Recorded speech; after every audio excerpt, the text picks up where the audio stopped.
আপনি যত ভালো কাজই করেন না কেন, কিছু মানুষের চোখে আপনি কখনোই ভালো হতে পারবেন না। আপনার ভালো মানুষই বা মানবীয় গুণাগুণগুলো তাদের কাছে সবসময় লোক দেখানো বা শো অফ বলে মনে হবে। তাই বলে পৃথিবীর সবাই ভালো বা সবাই খারাপ কথাটা কিন্তু সত্য নয়।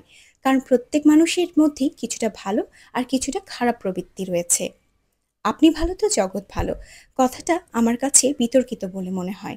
কারণ আজকালকার দুনিয়ায় আপনি ভালো হলেই জগৎ ভালো হবে না।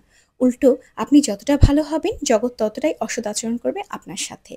আর যারা খারাপ তাদের সাথে করবে সৎ আচরণ। ব্যাপারটা কি অদ্ভুত, তাই না? আমরা মানুষ, আমাদের কিছু সহজাত প্রবৃত্তি রয়েছে। তার মধ্যে সামাজিক মেলামেশা বা সামাজিক আচরণ বজায় রাখা অন্যতম। প্রকৃতি আমাদের অনেক আচরণ শেখায়, কিছুটা পূর্ব নির্ধারিত আর কিছুটা চলার পথে শিক্ষা।